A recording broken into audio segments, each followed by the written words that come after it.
Labubu. From folklore monster to global collectible sensation. Imagine a toy so desired that people break into claw machines to steal it, fight in overnight lines for it, and even bake cakes shaped like it. Picture a wide, grinning, big-eared little monster being tossed at weddings instead of bouquets. This isn't a myth or a cartoon. This is Labubu. Strange, adorable figure that has become a global phenomenon. Our story begins with Kasing, a Hong Kong-born artist raised in the Netherlands. Trained as a children's book illustrator, Kasing grew up on a blend of European fairy tales, Nordic folklore, and the urban pulse of Hong Kong. In 2015, he introduced a whimsical forest of mischievous characters known as the Monsters. One of them stood out, a rabbit-eared imp with sharp teeth and an impish grin. He called it Labubu, name inspired by the heartbeat sound, lub-dub. Labubu was born as a blend of goblin and elf-nine jagged teeth, spiky hair, pointed ears, and a playful look that was both creepy and cute. From the start, there was no clear backstory. That was the point. Fans were encouraged to imagine their own. Visually, Labubu evolved constantly. Sometimes a forest adventurer, sometimes a pastel-colored fairy, sometimes a Halloween critter, always recognizable by that toothy smirk and fluffy form. This ugly, cute design, awkward yet lovable, became the signature. The name Labubu softened the monster's look. Fans say the boo-boo sounds childlike, like something out of a nursery rhyme. Mart, the company that now produces the toys, calls Labubu kind-hearted and eager to help, but often causing the opposite result. Soon, Labubu wasn't alone. The Monsters tribe was born a group of quirky friends like Zimomo, Pato, Taikoko, and Mokoko, each with its own vibe. But Labubu remained the face of the franchise. The lack of a set story turned out to be a strength. Fans could project their own meanings. In 2019, Mart signed an exclusive deal with Kasing. That changed everything. Labubu went from niche art circles to shopping mall madness. The toys were sold in blind boxes. You never knew which version you were getting. Some were common, others ultra rare. This created a lottery-like rush, a sense of chance and urgency. With every new series exciting macaron, have a seat, big into energy came crashing websites, sellout launches, and viral unboxings. Then came the celebrities. In 2024, Lisa from Blackpink was spotted with a Labubu keychain.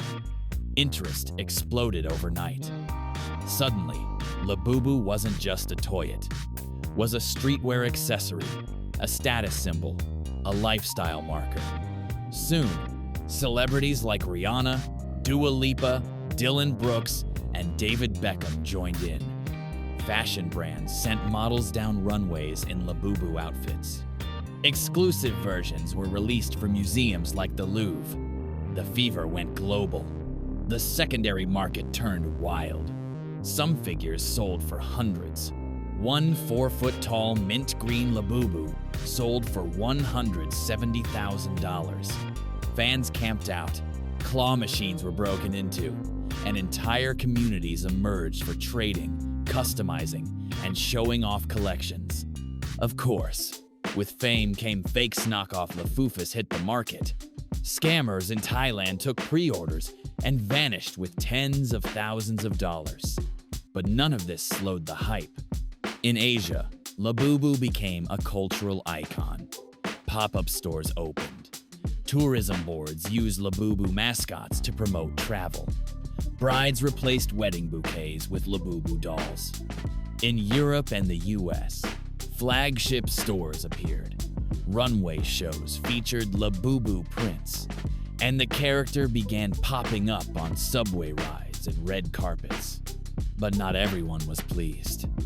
In Russia, lawmakers proposed banning Labubu, citing its frightening appearance as dangerous to children. Psychologists and fans pushed back. It's meant for ages 15 and up, and monsters help children process fear. Think where the wild things are. Some critics focused not on the character, but the business model. Blind boxes can be addictive. Others pointed out the environmental cost of all that plastic. Still, Mart defended the practice, comparing it to trading cards. Meanwhile, the fan base kept building lore. Was Labubu a forest spirit? An alien? A trickster god? Some say each tooth holds a magical power. Others claim the long ears are for hearing forest whispers. Theories thrive on Reddit, TikTok, WeChat, and fan blogs. Kasing himself remains quiet and humble. He avoids defining Labubu, letting the fans shape the myth. To him, Labubu is a heartbeat, playful, alive, and open to all. In the end, Labubu isn't just a toy. It's a symbol of imagination, nostalgia, and belonging. It taps into something universal, the love of a monster that's both mischievous and sweet. Whether it stays in the spotlight or not, Labubu has already become part of our global mythos, a fluffy little reminder that magic can start with a sketch and end in millions of hearts. This is my first full video on this channel. If you enjoyed the video, please support it with a like and a subscription. Also, let me know in the comments what topic or phenomenon you'd like me to explore in the next episode.